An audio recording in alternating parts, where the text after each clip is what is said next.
Espera aí.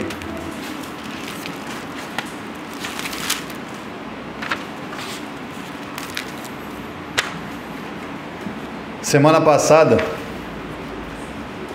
nós falamos sobre a reforma protestante, já que para o mundo era o dia do Halloween, mas para nós era o dia onde houve uma revolução dentro do cristianismo.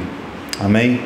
Onde foi exposto que a salvação não é meritória. Apesar de estar na Bíblia há muito tempo, muitos defendiam dessa maneira devido à restrição da palavra de Deus.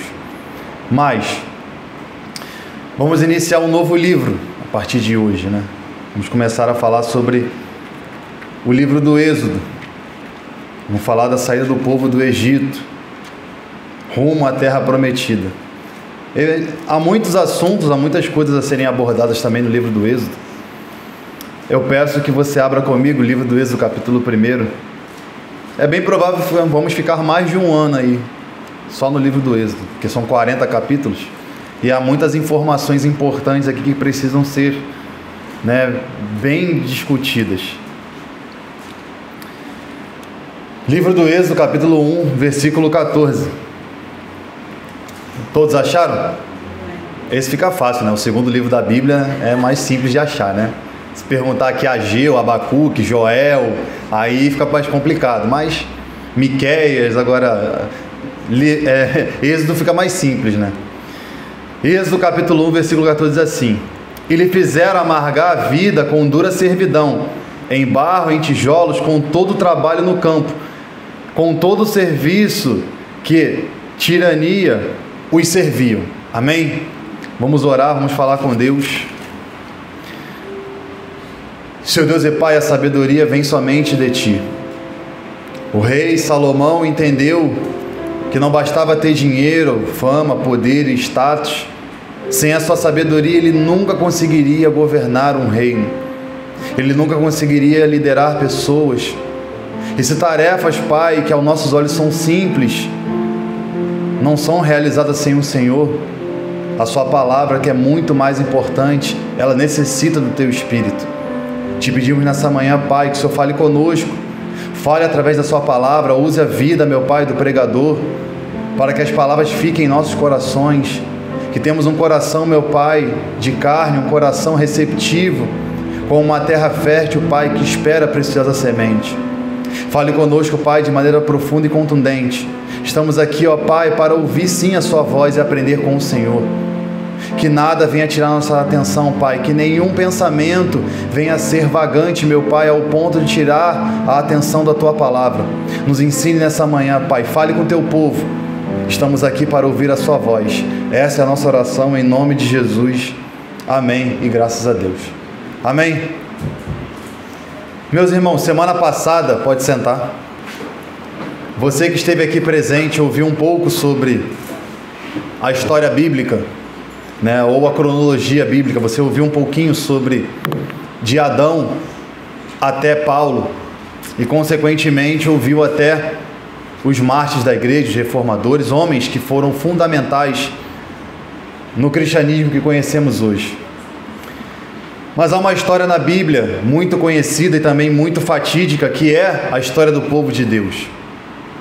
A história do povo de Deus que não se inicia lá no livro do Êxodo, que não se inicia lá no período que você vai ouvir durante esse período muito longo acerca que vamos abordar. Mas é a história do povo de Deus que se inicia lá em Gênesis. Vale a pena ressaltar algumas informações para que você entenda. O Pentateuco não foi um livro escrito somente, para que tivesse informações aleatórias na Bíblia. É um livro que é dito para Moisés, Deus fala com Moisés, e Moisés escreve toda a história da humanidade. Ele vai falar do relato onde o homem foi criado, ou a terra foi criada, todas as coisas foram criadas. Ele fala sobre a criação do homem, Adão e Eva. Ele fala sobre a queda do homem, como você ouviu lá. Depois de Adão e Eva, a morte de Caim, a morte de Abel, aliás, como você ouviu aqui no devocional. Histórias que foram acontecidas e são fatos muito relevantes. O livro do Gênesis vai falar sobre o patriarca, que lá na frente você vai ver que os homens diziam que eram filhos de Abraão. Quando você olha a história de Abraão, você vai entender porque que o povo nesse período precisa de uma saída e de um êxodo. Você tem que entender que tudo isso fazia parte do plano de Deus. E o livro do Êxodo vai falar sobre a saída do povo e, como o Leonardo falou, por que que o povo vai sempre para o Egito quando as coisas ficam difíceis? Porque foi assim durante a história. Abraão foi para o Egito, Isaac queria ir ao Egito, mas Deus não deixou ele ir. E Jacó depois vai para o Egito com toda a sua família, aonde é estabelecido ali com o seu filho José. Então vale a pena ressaltar que toda a história se encaixa como um quebra-cabeça. A história não é somente um fato aleatório. Quando você vai ler comigo no livro do Gênesis, no capítulo 12, você vai entender que Deus faz promessa a Abraão. Abraão é um homem que recebe promessas de Deus. É um homem que recebe uma incumbência muito grande e uma tarefa muito difícil. Vamos lendo devagar, porque existe aí por baixo aí umas 12 referências sobre o assunto. Então, para poder chegar lá no livro do Êxodo, vamos ler aqui em sequência os fatos para você entender por que houve uma saída do povo do Egito rumo à terra de Canaã. Gênesis capítulo 12.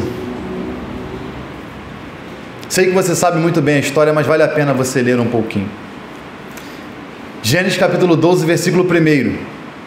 Diz assim: Ora, Deus disse a Abrão: sai da tua terra, da tua parentela e da casa do teu pai, e vai para a terra que eu te mostrarei.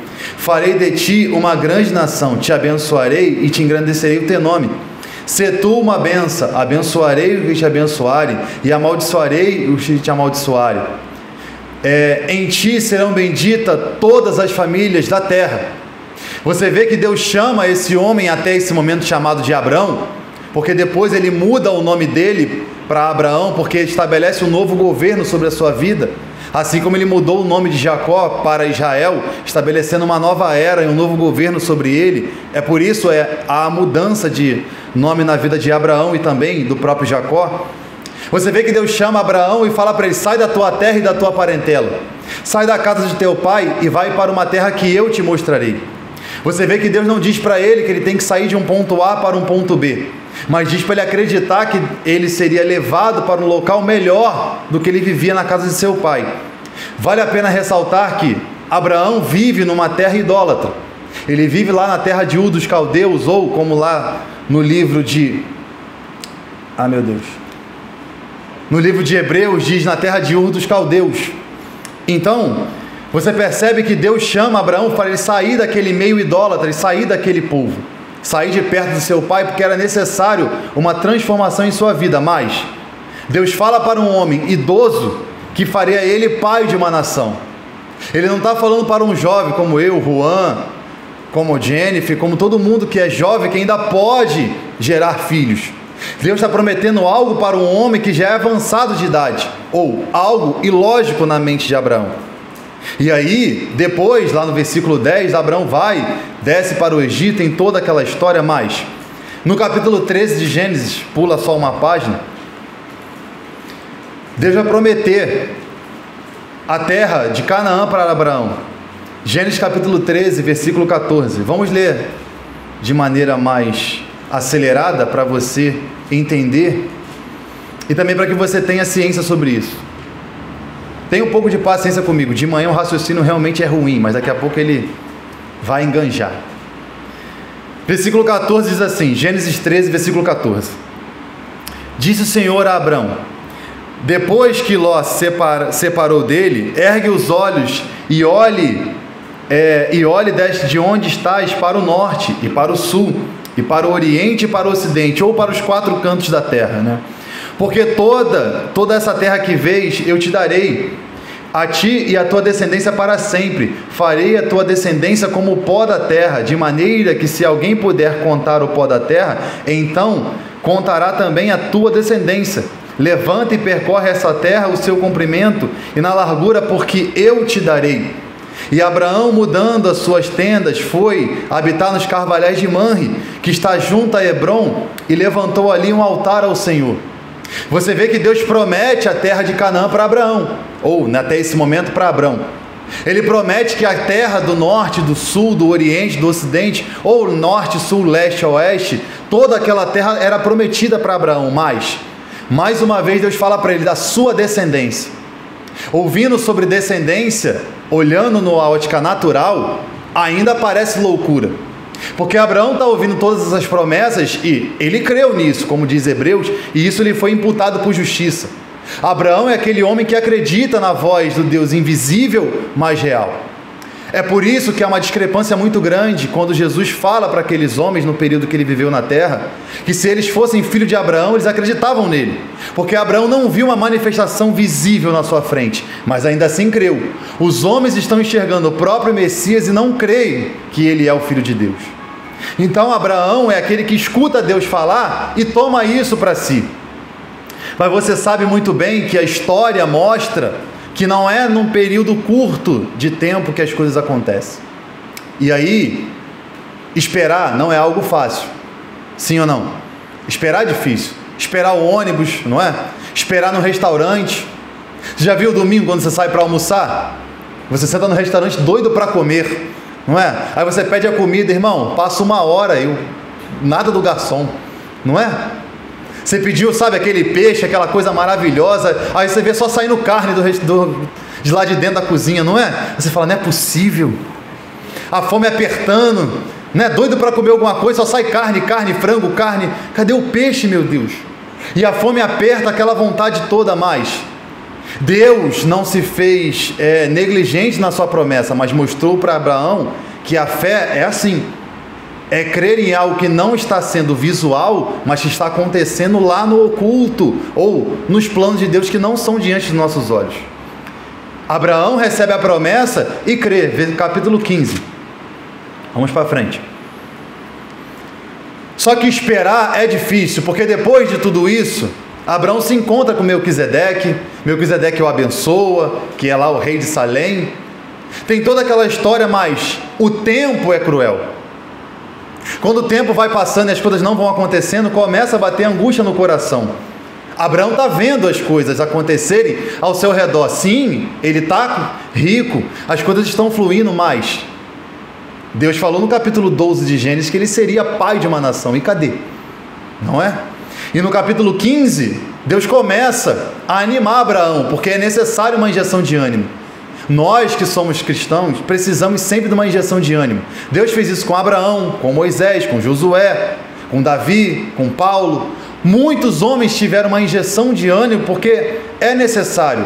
No meio da trajetória você começa a deixar de crer. Isso é normal.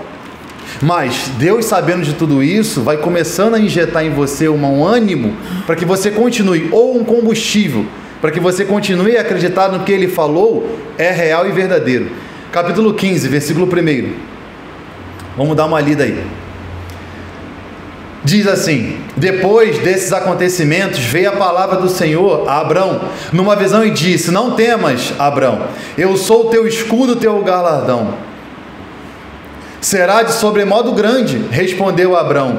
Senhor Deus, que há de dar, de que haverás de dar, se eu continuo o quê? Sem filhos e sem herdeiro da minha casa, só tenho Damasceno, Eliezer, só tem ele.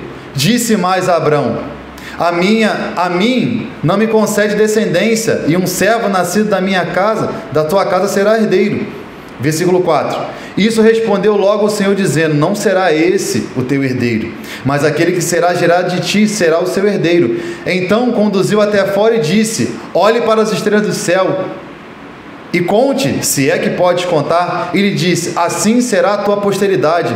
E ele creu no Senhor, e isso foi o quê? Imputado por justiça.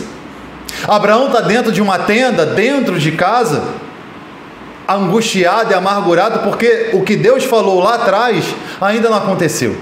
Porque já teve a guerra dos 5 reis contra 4, falou com Melquisedeque, e isso levou tempo. Os anos se passaram e parece que aquilo que Deus falou não iria acontecer. Mas Deus disse para ele: Abraão, eu vou fazer. Quando Abraão começa a desanimar, Deus vai lá para Abraão e dá uma outra injeção de ânimo e fala: Abraão, não desanima.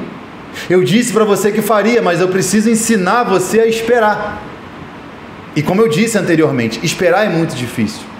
Mas Deus, mais uma vez, vai animar Abraão, só que agora a notícia que ele vai dar a Abraão já é uma notícia muito mais pesada.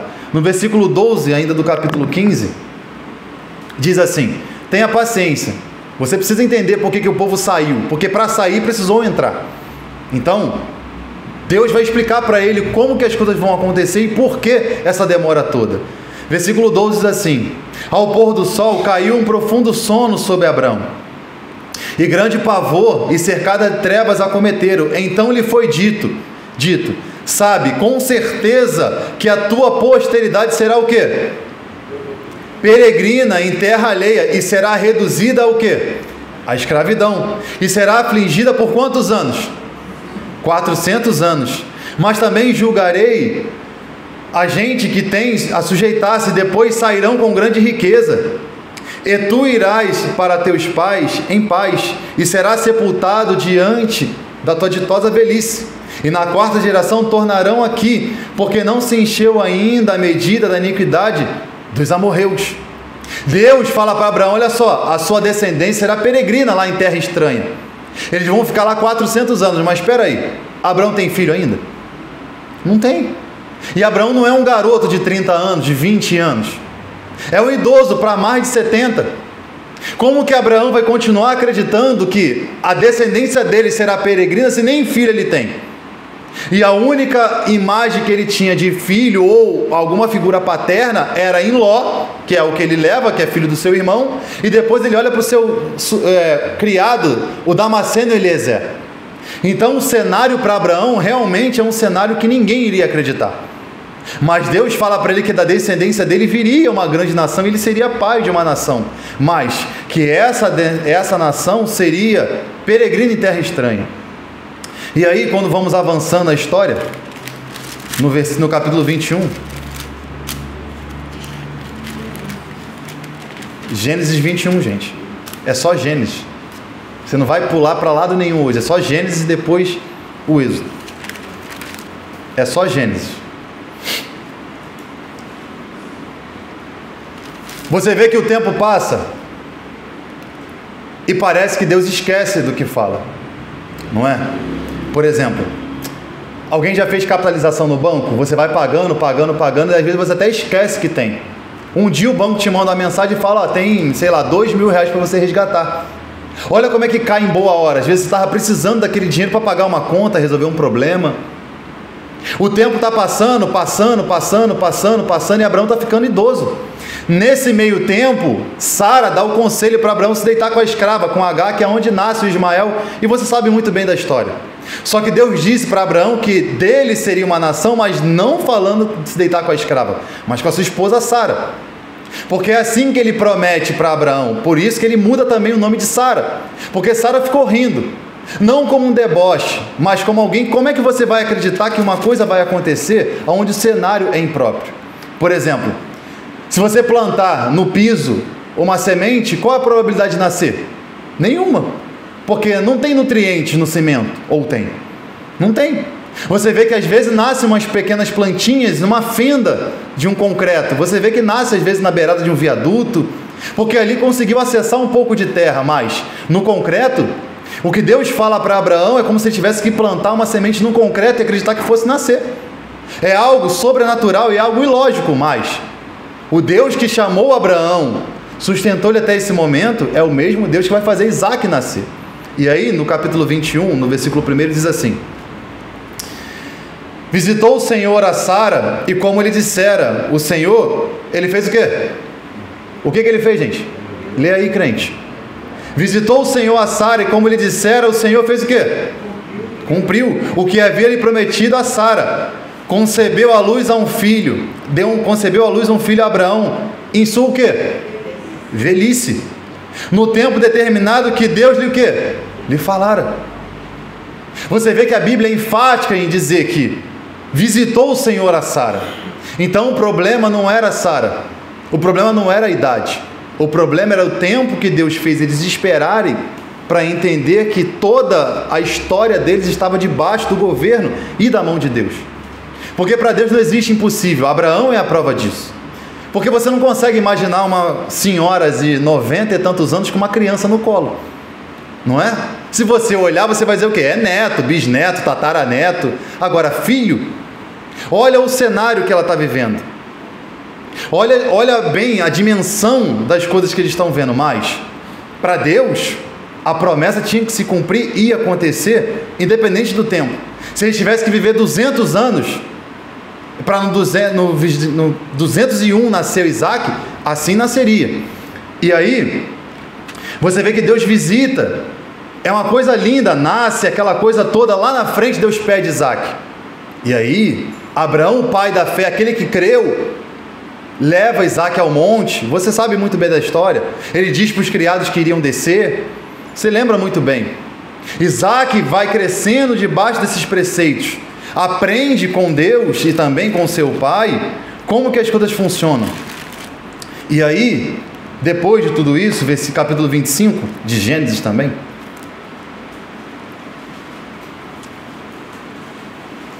você vai vendo que Isaac cresce, conhece a Rebeca, sua esposa, casa com ela, e depois disso, ele também precisa gerar filhos, já que para ser pai de uma nação, é necessário dar sequência genealógica. Abraão gerou Isaac e Ismael, mas Isaac também precisava gerar filhos. Versículo de número 19, Gênesis 25, versículo 19. Diz assim: são essas gerações de Isaac, filho de Abraão. Abraão gerou Isaac, Isaac gerou Isaac, e era Isaac de 40 anos, quando tomou por esposa Rebeca, filha de Betuel, o arameu de Padã Arã, e irmã de Labão, o arameu. Isaac orou ao Senhor por sua mulher, porque ela era o quê? Era o quê, gente? E o Senhor lhe ouviu o quê? As orações. E Rebeca, sua mulher, o quê? Concebeu. O mesmo problema que tinha lá com Sara aconteceu com Rebeca, mas lembrando que ela é mais nova. Então, ainda o cenário é mais favorável.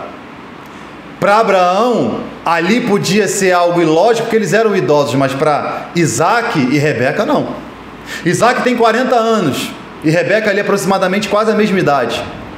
Eles se casam e continuam ali naquela peregrinação de ter filhos, mas não conseguem, mas Deus ouve as orações e faz ele gerar. E aí, o texto continua dizendo que duas nações estão brigando no ventre, que era Jacó e Esaú. Duas nações estão ali brigando para que no futuro uma viesse prevalecer sobre a outra. O maior serviria o menor. Aquilo que Deus disse que eles seriam numerosos iria acontecer, mas o problema é saber quando vai acontecer. Porque se eu perguntar a vocês aqui, Deus já te prometeu alguma coisa? Sim ou não? Oh meu Deus, Deus nunca te prometeu nada? Já te prometeu alguma coisa? Algumas coisas já aconteceram? Outras ainda não aconteceram? Deus deixou de ser Deus porque não aconteceu? Uma coisa eu aprendi com o passar do tempo é que todos os propósitos de Deus, isso se inclui em história, precisam acontecer no tempo certo, porque no tempo errado, ao invés de causar alegria, causa sofrimento. Por exemplo, se você não estiver preparado para ter um carro, tiver um pensamento de menino, de querer correr o tempo todo, igual um louco, você se mata. Ou não é assim? Não é? Aí a pessoa se pergunta, por que eu não tenho carro? Por que eu ando a pé até hoje? Porque você não tem mentalidade para isso. Porque se você tiver um carro, você se mata. Não é? Se você tiver uma moto, você se mata. E aí a pessoa questiona Deus, porque ela é uma pessoa que vive no presente como nós. E Deus é atemporal. Para Abraão, ele queria ter um filho lá quando ele era jovem. Seria o ideal, mas não. Qual era o propósito de Deus com Abraão? Mostrar o que é fé de verdade. Mostrar o que é cuidado de um Deus para com os seus. Isaac poderia ter tido um filho muito tempo atrás, mas Deus quis mostrar para ele o poder da oração, o poder da perseverança em algo que não dependia dele, mas dependia somente de Deus. E provando para ele que o que viria deles mudaria o curso da história. E aí nascem os filhos de Isaac, Jacó e Esaú. E aí os filhos dele vão passar por uma parte interessante da história. Gênesis 27.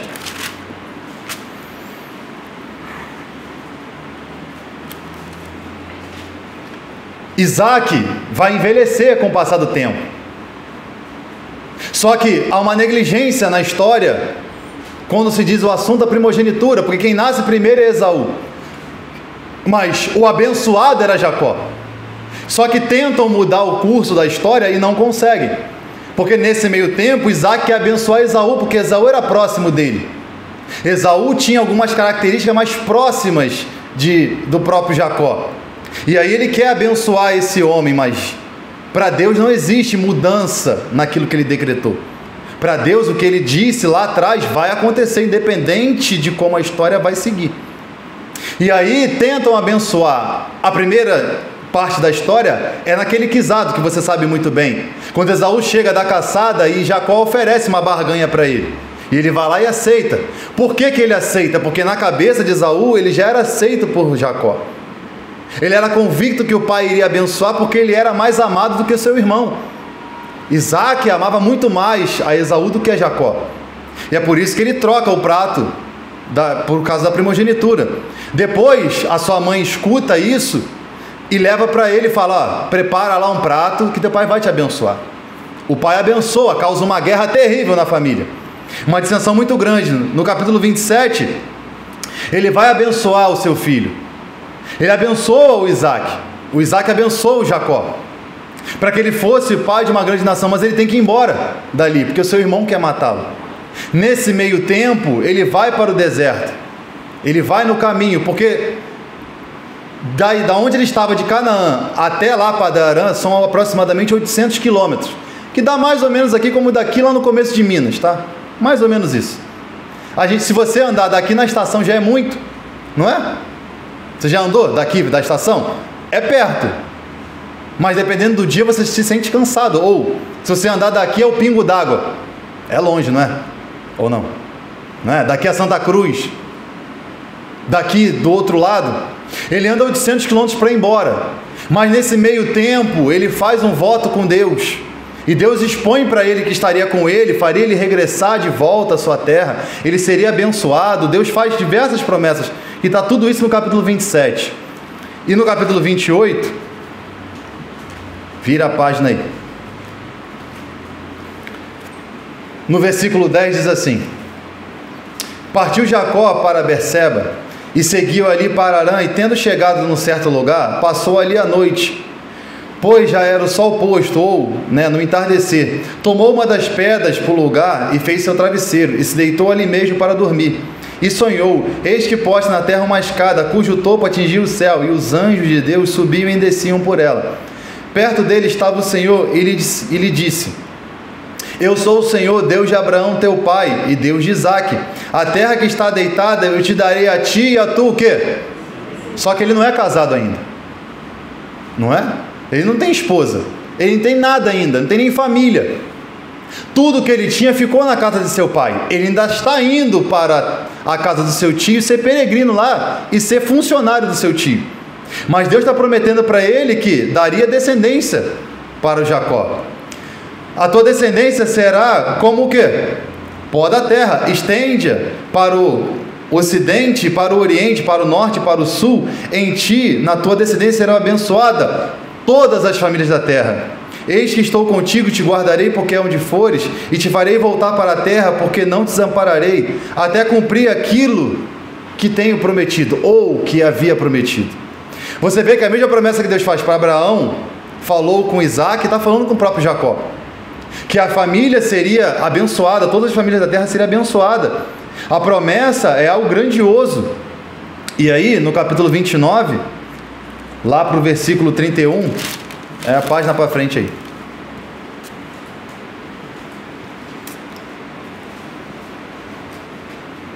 Versículo 31 diz assim, Gênesis 29, versículo 31. Vendo o Senhor que Lia era desprezada, fez-a fecunda, ao passo que Raquel era o quê? E concebeu Lia, pois deu à luz a um filho, e chamou de Rubem, pois disse: o Senhor atendeu a minha aflição, por isso agora amarás o meu marido. Concebeu outra vez, deu um filho, e disse: o Senhor soube que era preterida, e lhe chamou de Simeão. Outra vez concebeu Lia, e deu à luz a um filho, agora dessa vez se unirá a mim o meu marido, porque ele deu à luz, por isso chamou Levi.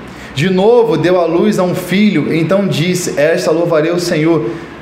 Por isso chamou de Judá, e cessou de dar à luz. No capítulo 30 em diante, vai falando sobre os filhos de Jacó. Vai nascendo um atrás do outro. E depois de um certo período, nasce o José e, por último, o Benjamim.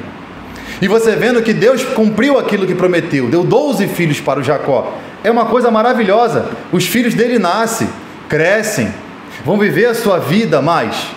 Lá no capítulo 37, vai para frente aí. Só Gênesis.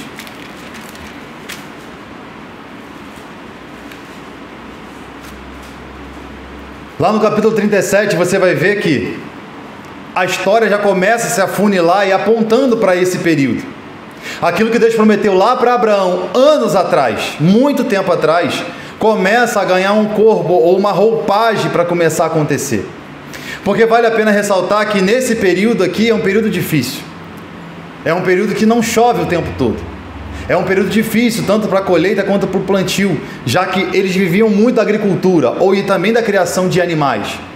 Era muito sobre as especiarias de vender carne bovina, vender pele, vender coisas de animais. Então, eles viviam somente disso. O comércio não era como você vê hoje, que se vende de tudo. Vende carro, vende roupas, vende objetos. Naquele período era tudo muito restrito. Era somente roupas, algumas coisas eram vendidas. Então, se não tivesse água ou se não tivesse como ter uma colheita ou um plantio, a fome era terrível. Então, a história começa a se apontar para um lado aonde vai começar a se direcionar para esse período do Êxodo. E aí no capítulo 37 de Gênesis diz assim: habitou Jacó na terra das peregrinações de seu pai. Na terra de onde? Então ele está vivendo na terra de Canaã, na terra prometida, na terra onde Deus disse para Abraão que ele iria viver. Ele está onde Deus disse que ele tinha que viver. Ele está num local onde Deus falou: vocês vão habitar nessa terra, mas não vão ficar aí para sempre. Vocês vão fazer esse período de transição para uma terra estranha. Ouvindo isso à primeira instância, parecia impossível, porque até esse momento aqui tudo vai bem. A terra continua dando os seus frutos, os animais têm o que comer, o cenário parece totalmente favorável. Mas até esse momento, vem o José, aquele que mudaria e faria, como se fosse, inseria o povo no Egito. José nasce, ali aproximadamente nesse período, e ele com 17 anos, ele estava ali obedecendo seu pai. Os seus irmãos invejavam porque o tratamento para com ele era diferenciado. Só que uma coisa é certa, isso é altamente danoso. Porque assim como Abraão tratou melhor Isaac do que Ismael e causa uma revolta muito grande, Isaac faz a mesma coisa. Ele trata melhor Esaú do que o Jacó. E olha o tamanho do problema que ele arruma. E o próprio Jacó, mesmo passando por esse problema, ele faz a mesma coisa com José. Ele trata melhor José do que seus irmãos. E isso é um problema terrível. Por quê? Todo filho se enxerga igual diante do pai. Independente se ele é mais velho, mais novo, maior, menor. É óbvio que uma criança pequena requer muito mais atenção do que um adolescente ou previamente um adulto. Mas o filho sempre vai se enxergar na condição de dependente do pai, mesmo que ele seja de maior, porque ele sempre vai recorrer ao pai como um porto seguro e um refúgio. Os seus irmãos, os irmãos de José, não tinham esse refúgio, porque o seu pai era muito mais direto somente para com José. E aí, nesse meio tempo da história, é dito que ele faz uma túnica para José, e os seus irmãos invejam muito. Só que naquele período as roupas eram feitas sob medidas, porque não tinha loja para você escolher a roupa que você queria. Não tinha aquela loja de você olhar uma camisa, sabe, aquela camisa que ficou boa no corpo, não. Era você olhar o pano, colocar no corpo, colocar ali a marcação e fazer. Mas para José, o pai faz uma túnica que era caríssima. Uma túnica que representava, sim, uma preferência de um filho, onde o pai deixava de maneira evidente que esse filho era, assim, meu predileto. E essa inveja fazia isso com que os seus irmãos odiavam muito José. Versículo 3 de Gênesis 37. Ora, Israel ou Jacó amava quem? Mais a José que todos os seus filhos, porque era o filho de sua velhice, e fez uma túnica talar de mangas compridas. Vendo, pois, os seus irmãos que o pai amava mais do que todos os filhos, odiaram, já que não podiam mais falar pacificamente. Você vê que houve um ódio nos seus irmãos.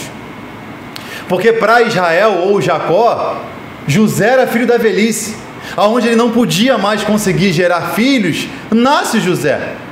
E aí você já viu como é que avô fica com o neto? Você já viu? É uma bajulação só, não é? Avô e avó com o neto, bota no colo, beija, dá doce, não é assim? Leva para comer lanche, não é? Fala até com a voz diferente, não é assim que funciona? Aquela coisinha toda, aquele cuti-cuti, aperta e beija e abraça, mas o fato aqui não é um neto, é um filho. Está sendo tratado de maneira dupla, porque ao mesmo tempo que ele é filho, ele parece neto de Jacó, ou de Israel. Ele é tratado com aquele amor, aquele carinho, sabe, aquela coisa toda, e os seus irmãos olhando aquilo ali, ficam revoltados contra ele. E essa revolta vai gerar o quê? A venda de José. Seus irmãos tramam para poder vender José e lançam ele num poço. José é lançado no poço, num poço sem água, é claro, para que depois fizesse alguma coisa e deixasse ele para morrer. Mas um dos seus irmãos tem a ideia de falar, não, faz o seguinte, vende. E nesse meio período, uma caravana estava passando. E José é vendido por pouco dinheiro e levado para o Egito. Para o Jacó, ele morreu, porque eles trazem a túnica de volta. Traz aqui, ó, levaram, mataram o seu filho. Jacó fica extremamente triste, mas o José vai para o Egito. Fica lá no Egito e a história vai mostrar que José é aquele que chega no Egito e ele começa a trabalhar na casa do Potifar. Eu não vou pregar sobre José, mas você precisa entender porque que o povo foi para lá. Ele trabalha na casa do Potifar e Potifar entende que tudo que José faz é abençoado. Tudo que José toca, as coisas prosperam. Tudo que José vai fazer, dá certo. E Potifar faz o seguinte, olha, esse rapaz é abençoado. Eu preciso deixar ele perto de mim. E o José fica ali perto dele mais. A história não poderia ser simples assim. Porque se lá atrás, no capítulo 37, José era amado, nesse meio tempo ele tem um sonho. Não sei se você lembra disso. Que o sol, a lua, as estrelas se prostravam diante dele. E aí quando ele conta para os seus irmãos falaram, vamos servir você é o menor. E José não entendia por que aquele sonho aconteceu. Como que ele se prostraria? Como que seus irmãos maiores do que ele se prostrariam diante dele? E aí, ele lá na casa do Potifar, está tudo fluindo, está tudo muito bem. Está tudo acontecendo muito bem, está tudo indo muito de vento em popa, como as pessoas falam. Mas nesse meio tempo, a mulher fica olhando para José, passar para lá, passar para cá, passar para lá, passar para cá. E José, esse rapaz é bonito, né? Ele é bonito, sabe? Ele é atlético assim, sabe? Aquela coisa toda, aquela... Rapaz, é muito bonito. Ele é diferente, porque José não é egípcio. Não sei se você nunca prestou atenção nesse detalhe. Porque tinha muitos homens que estavam próximos de Potifar. Mas José não é egípcio. José é diferenciado. A diferença em José, ela é evidente. Porque não somente pelo fato de ser abençoado, mas porque debaixo de José, sobre José havia uma promessa. Então ele se torna muito mais atraente, se podemos dizer assim. E ela fica olhando José para lá, José para cá, até que um dia ela chama o José para pertinho. E aí ela tenta agarrar o José sai, mas a sua capa fica um pedaço. José é acusado de tentativa de estupro, né? É preso, José vai para a prisão. Imagina a cabeça do José. Estava tudo bem, gente. Estava tudo fluindo. Estava tudo uma maravilha. Eu não fiz nada. Fui preso injustamente, mas Deus queria provar para o José que, assim como foi com seus antecessores, era necessário ele entender quem era o Deus dos seus pais. Porque Abraão conheceu a Deus o quê? Quando ele chama, mas até o momento Abraão não sabe quem é Deus de verdade. Abraão só vai entender quem Deus é de verdade quando ele passa um aperto muito grande para ter um filho. E depois, quando Deus pede o seu filho. Isaac não conhecia Deus de verdade. Até quando? Até quando ele manda ele ir. Não vai para o Egito não, fica aí no vale de Gerar. Fica aí. Aí ele entende quem Deus é. E depois ele entende melhor quem Deus é quando ele faz ele gerar um filho. O Jacó não entendia quem Deus era de verdade, porque na casa do seu pai e da sua mãe era tudo uma maravilha. Quando é que ele conhece Deus de verdade? Quando ele vai para o deserto e é sustentado por Deus. Quando ele vai para a casa de Labão é enganado. E ainda assim continua. Quando ele volta para sua terra e seu irmão não o mata, mas assim o recepciona muito bem. Então Deus fez com todos eles uma experiência particular para que eles entendessem quem Deus era de verdade. Com José não era diferente. Até o momento José só conhece o Deus do seu pai e o Deus que fez ele sonhar.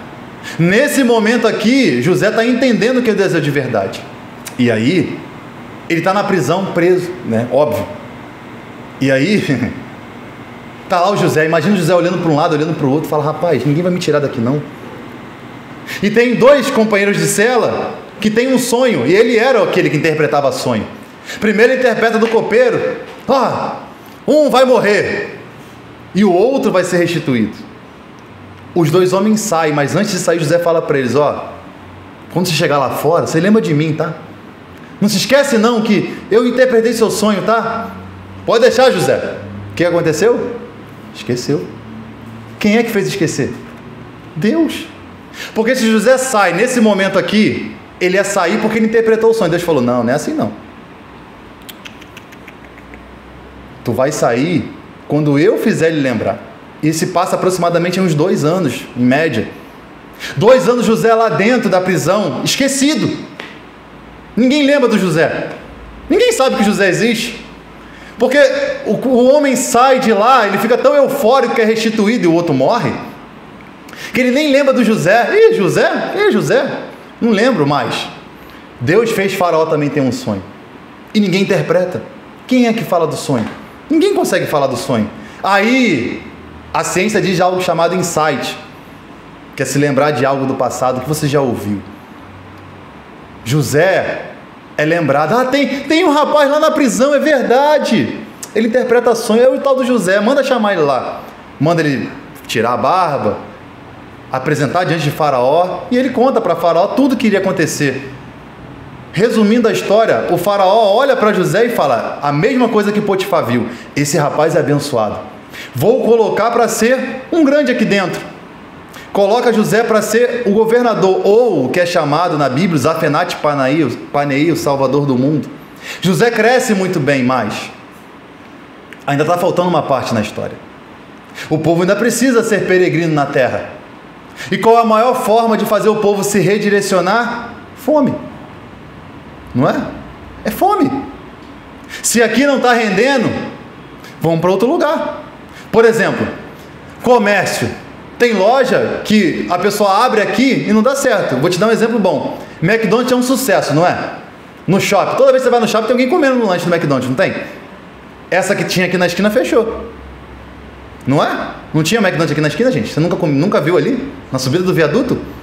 Lembrando que eu sou quase um morador daqui de Campo Grande. Por que mudou dali? Porque o ponto talvez não estivesse dando o lucro esperado. Mas depois que fechou aquela ali, tem uma em cada esquina. Do outro lado tem uma, indo para o Parque Shop tem outro, mais ou menos uns 2. Tem um McDonald's em cada canto. Por quê? Se aqui não está rendendo, vamos para outro lugar. O povo é assolado por uma fome muito grande, porque José disse que não iria chover, que tinha que guardar as coisas no celeiro, tinha que amontoar comida, porque só teria comida no Egito. E aí qual é a ideia do Jacó, ou do Jael? Fala para os seus filhos, vai lá procurar comida em algum lugar. E aonde tem comida? Só onde tem comida? No Egito. Sempre no Egito. Sempre o refúgio para alguma coisa está lá no Egito. Foi na história lá atrás, para todos eles foi. Somente Isaac não pôde descer ao Egito, mas do resto todo mundo foi para o Egito. E aí a história começa a se desenhar para esse desfecho. Porque os irmãos vão lá, compram comida, mas chega um certo período que a fome é tão grande que não dá mais para ficar na terra de Canaã. E aí todo mundo vai em direção ao Egito. Jacó leva todo mundo. E aí quando chega lá, há aquela cena linda do perdão. Os seus irmãos acham que ele vai matá-lo, né? Acham que ele vai fazer alguma coisa com ele, mas no capítulo 46, Gênesis,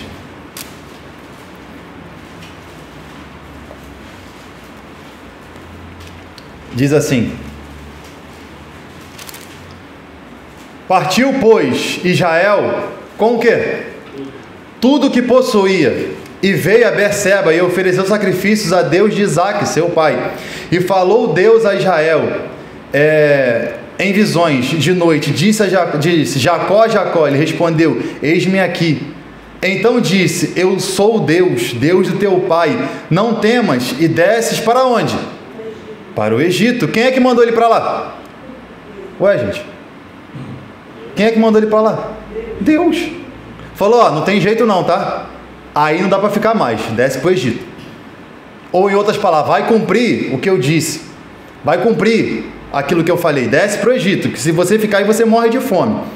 Continuando, porque lá farei de ti o quê? Uma grande nação. Eu desci contigo para o Egito e te farei tornar a subir o quê? Certamente.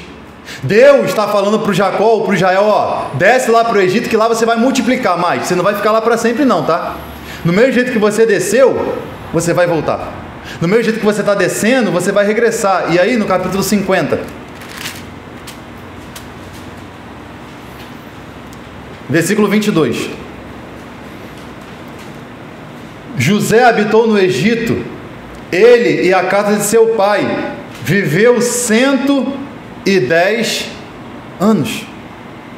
Ele viveu esse tempo todo no Egito, ficou lá no Egito como Deus ordenou. E o povo se adaptou a viver no Egito. O povo está vivendo lá em paz no Egito. Está todo mundo tranquilo no Egito, porque até esse momento, quem estava na liderança conhecia José. Não, José é aquele lá que salvou a gente no período de maior fome da história. O José é o salvador do mundo. José nos salvou quando nós precisamos. Mas a história não pode ser mudada por causa da sequência dos fatos. Aquilo que Deus disse para Abraão em Gênesis 12, 14, 15, tem que acontecer. E aí, livro do Êxodo, capítulo 1. Vamos lá. Diz assim: são esses o nome dos filhos de Israel que entraram com Jacó no Egito. Cada um entrou com sua família: Rubem, Simeão, Levi, Judá, Issacar, Zebulon, Benjamim, Dan, Naphtali, Gade, Asser e todas as pessoas, pois desceram de Jacó foram 70. José, porém, estava no Egito. Faleceu José e todos os seus irmãos e toda aquela geração. Quando você lê no versículo 5, toda aquela geração, toda aquela história que tinha sobre o povo, parou ali. Todo mundo parou ali. Toda a história parou ali. Todos aqueles feitos do Abraão, Isaac, Jacó, a chegada até lá, tudo para aqui. Tudo parou aqui. Inclusive os governantes daquele período, naquele local que era no Egito. Porque no versículo de número 7, diz assim, mas os filhos de Israel foram fecundos e aumentaram muito, se multiplicaram e grandemente se fortaleceram, de maneira que a terra se encheu deles. Aquilo que Deus falou lá em Gênesis, lá atrás, acontece aqui, que era a multiplicação. Porque vale a pena ressaltar que para Deus só importa o seu povo, tá? Os outros povos circunvizinhos não eram relevantes na terra.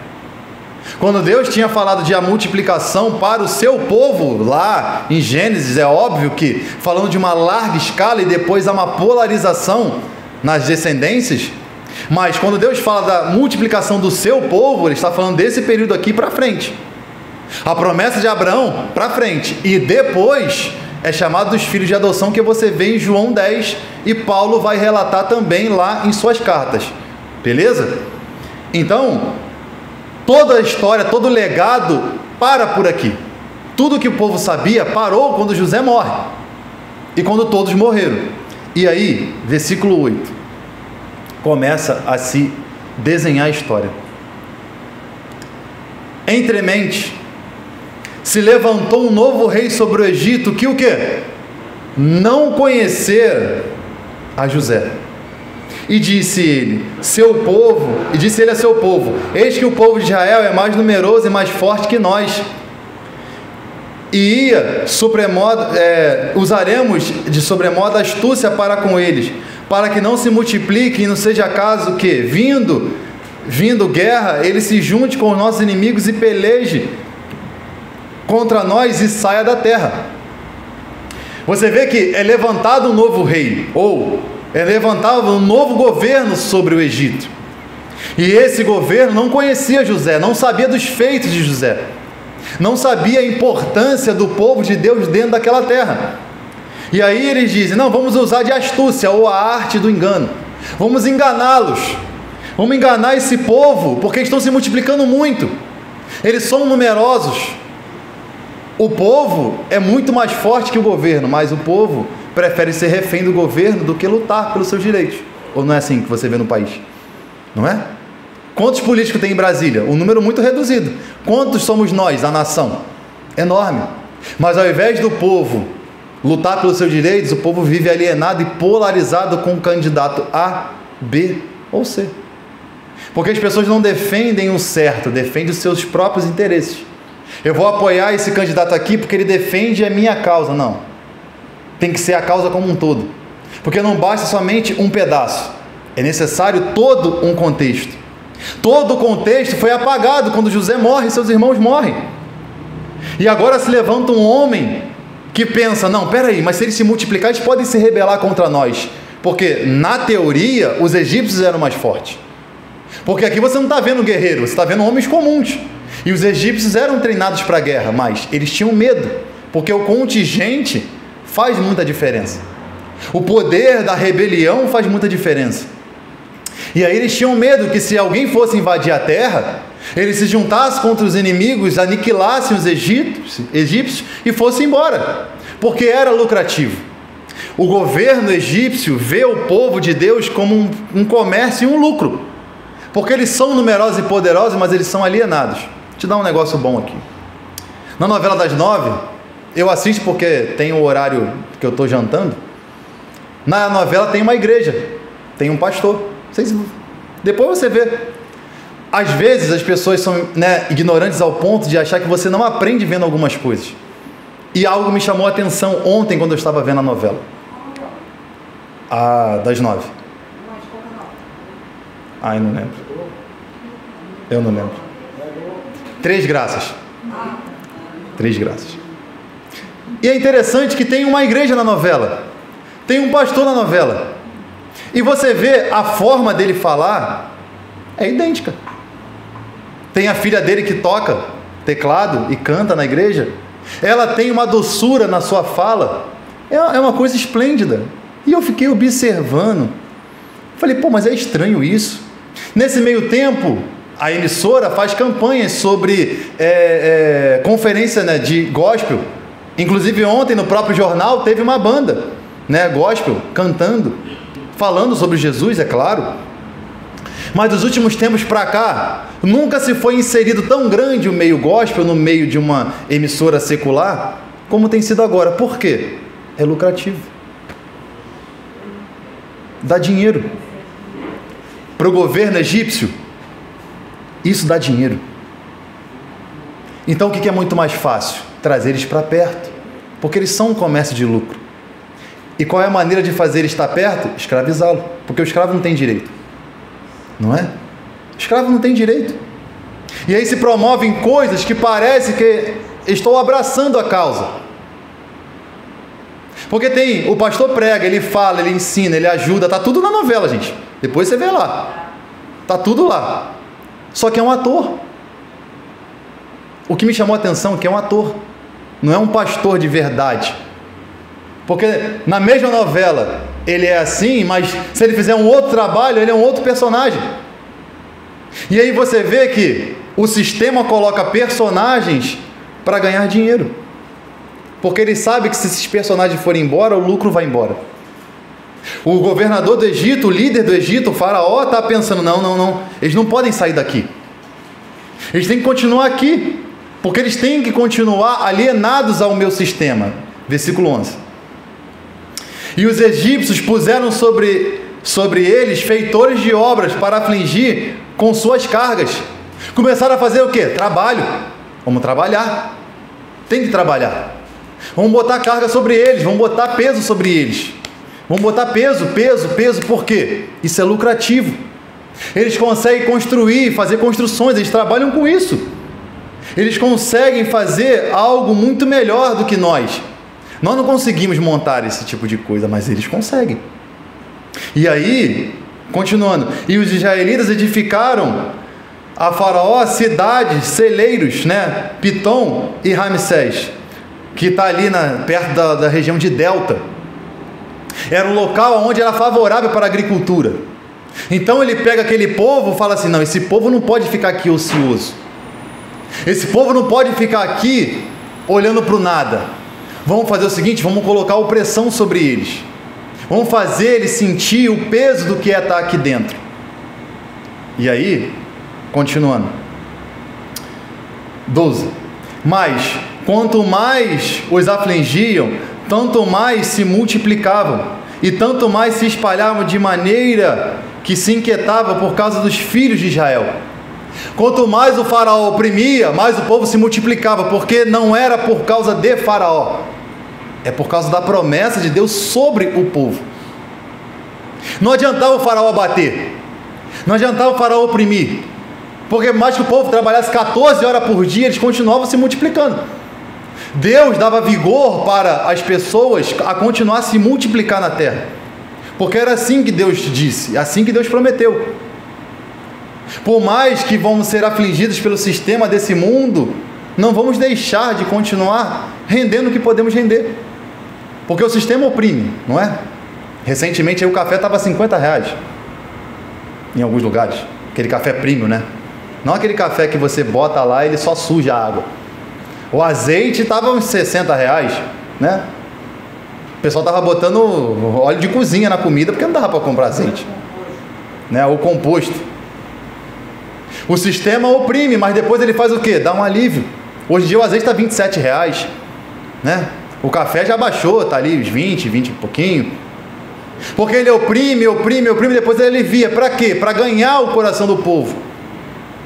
Ou não é assim? Não é assim? Para ganhar o coração do povo, porque a proposta de ganho de coração nessa esfera de dar, amaciar, bater e amaciar, procede dos egípcios. Porque Deus não faz assim. Deus fala: ó, eu aperto, mas eu te consolo.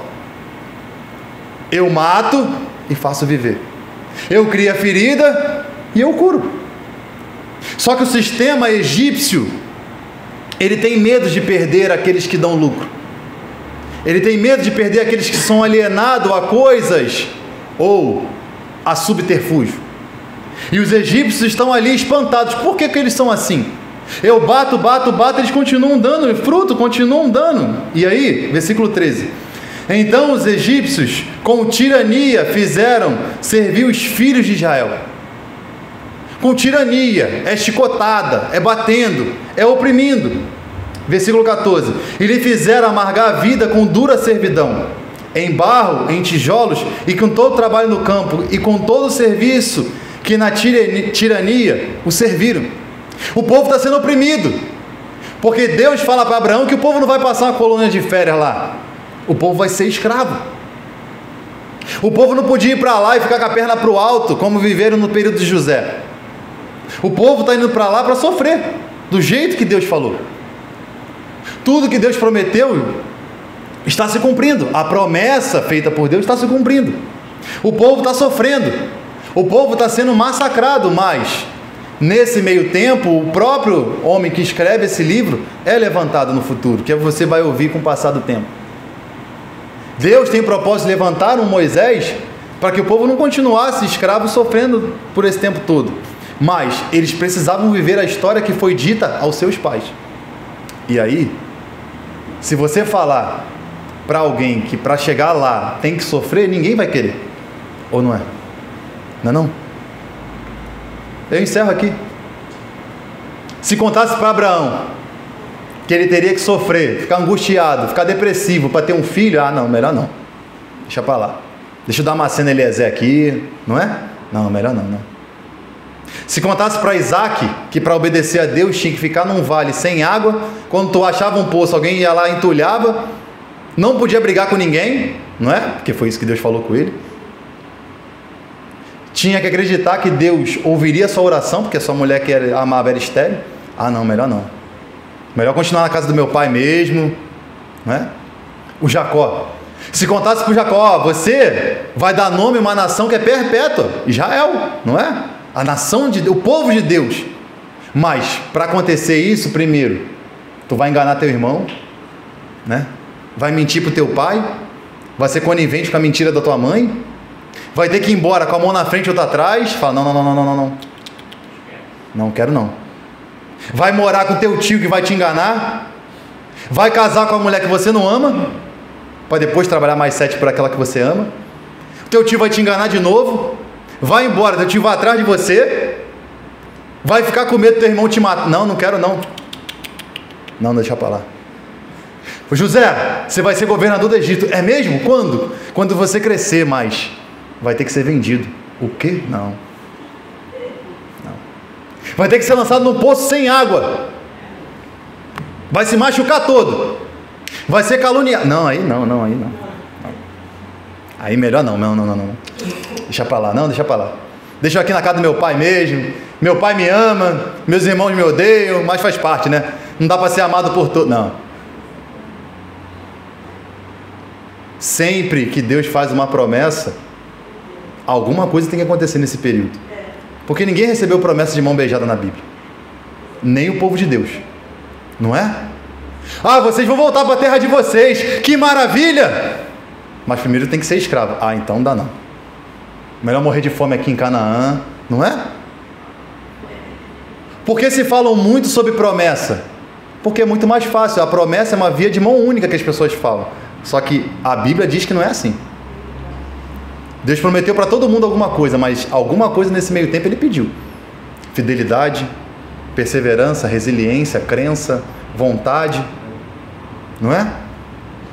Então, não é pelo fato de Deus ter prometido que esse povo aqui iria para o Egito e iria voltar que seria fácil. As pessoas estão impregnadas hoje com essas falsas promessas de coisas que Deus não falou. Parece que, não existe aplicação, mas tem. O povo está impregnado com promessas já onde você só dá e recebe. Não, irmão. Abraão recebe uma grande promessa de um filho, mas Deus falou, tem que me dar esse filho aí. Você acha que ele falou não? Ele vai lá e fala o quê? Vai lá. Lembra de Ana? Vai ter filho, calma. Mas quando tiver, o primeiro é meu. Fala o quê? Só que as pessoas estão acostumadas a ouvir promessas que você só ganha, e não dá nada. E a Bíblia mesmo mostra, para ganhar alguma coisa, algum processo você vai passar. Porque quem está te prometendo não sou eu, é Deus. E para todo mundo, Deus tem a sua maneira de trabalhar, não é? Para Jó, o que era para Jó? Só quero te conhecer, Jó. Mas para me conhecer, você vai perder tudo, família, carro, filho. Não. Tá bom assim. Deixa assim. Eu prefiro conhecer o Senhor no raso, tá ótimo. Não é? Tá bom, já te conheço. Já honro meus filhos pelo Senhor, honro o Senhor pelos meus filhos. Não. O que Deus fez? Olha, Marta e Maria, vocês precisam saber que eu sou o Deus que ressuscita não no último dia, mas agora.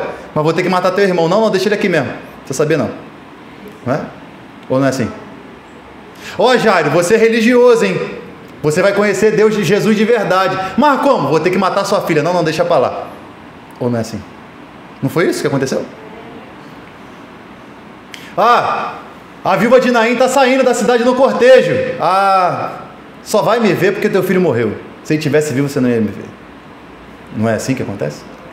Então, durante toda a história, para uma promessa acontecer, coisas aos nossos olhos ruins vão passar. Irmão, coisas ruins acontecem com crente, tá? Às vezes vão acontecer coisas que você não vai entender. E você não é Deus para entender. Mas vai ser necessário. Porque com todas essas pessoas aconteceu. Todo mundo. Todas as pessoas que sofreram ao longo da história tiveram que passar pelo processo do amadurecimento ou, cirandar, como Jesus fala para Pedro. Todo mundo foi cirandado. Ninguém chegou pronto diante de Deus. Todo mundo teve que passar por um processo. Só que nesse processo, às vezes você vai perder. Às vezes você vai ficar numa perda por um tempo. Algumas coisas vão embora. Algumas coisas vão, mas assim como o povo saiu, um dia eles voltaram. Assim como um dia eles perderam, um dia eles voltaram para sua casa, restituídos, como é no final do livro do Êxodo. Só que você precisa entender que a vida do cristão ela tem perda. Amém? O livro do Êxodo mostra isso. Gênesis mostra isso. A história mostra isso. Todas as pessoas que conheceram a Deus um pouco mais a fundo tiveram que perder algo para ganhar outra coisa no futuro. Amém? Sempre foi assim. E a última, lembra do Zaqueu? Eu tô doido para ver Jesus, sabe? Louco para ver Jesus, só quero subir na árvore, só quero ver. Só que Jesus não era só para ver. Ele abriu mão de quem ele era lá atrás. Porque ele, assim como ele era um cobrador de impostos, ele teria que restituir todo mundo que ele defraudou. Isso prova de maneira clara e evidente que o fato de se aproximar de Jesus vai fazer a pessoa perder alguma coisa. Então esteja preparado para perder, porque eu estou vivendo isso na pele, tá? De verdade. Perder é difícil. Quando tudo está bom, é ótimo. Mas quando você começa a perder, irmão, aí você começa a questionar, como os amigos de Jó questionaram. Jó, tu está em pecado, não é possível. Tu tá em pecado. Jó, me conta, com quem? Fala, Jó. Não. É o processo. Amém? Amém. Se prepara. Quem tem vontade de conhecer mais de Jesus aqui, levanta a mão aí, crente. Todo mundo, né? O processo é esse. Foi com todo mundo, não vai ser diferente com a gente. Amém? Essa é a introdução do livro do Êxodo. Essa é a inserção do povo na terra. E você vai ver a história de como o povo sai. Mas eles entraram não ganhando, entraram perdendo, para conhecer o Deus de Abraão, Isaac e Jacó. Amém? Vamos ficar de pé.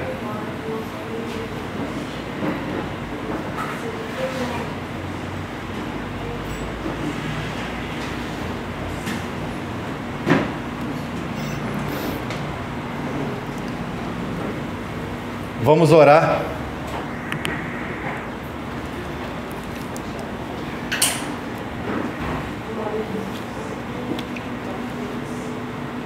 Eu estava conversando com o irmão Leonardo ali atrás, e a gente estava parafraseando sobre a Bíblia, que é o que a gente sempre faz junto, a gente sempre fala as coisas da Bíblia. E eu falei para ele que sempre tem alguma coisa que a gente já leu, mas nunca prestou atenção. Isso que eu acabei de falar para vocês, eu não preparei, porque se você olhar minha folha aqui, só tem referência.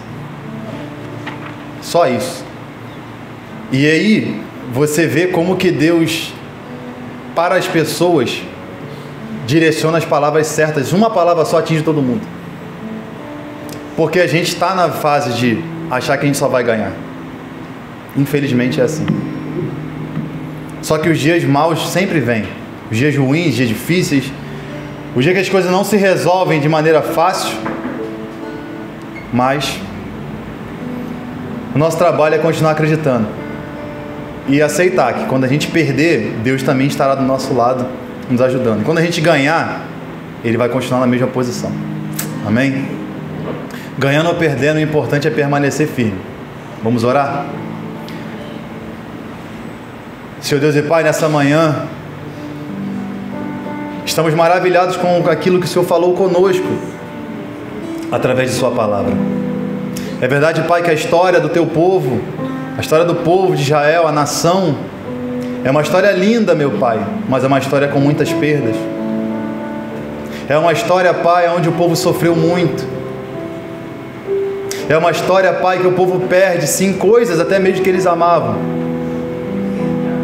Mas no futuro, Pai, a restituição proveio do Senhor.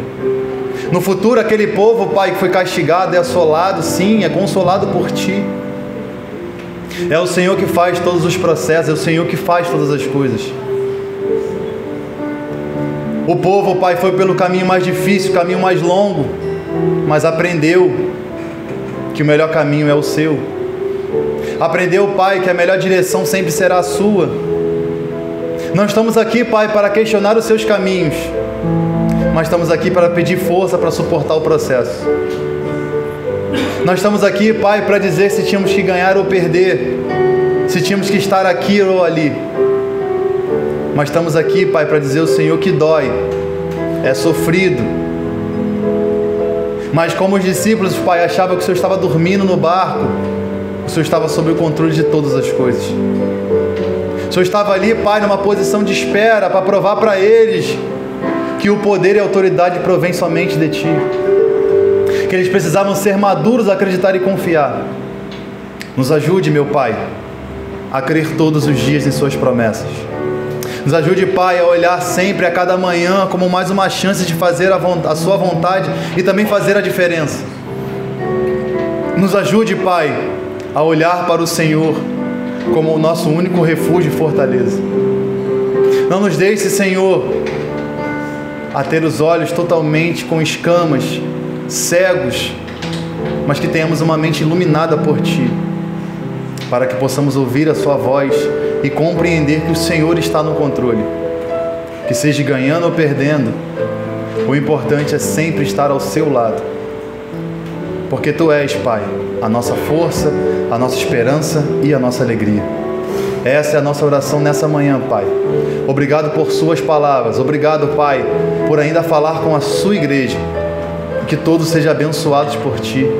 Em nome de Jesus. Amém. E graças a Deus.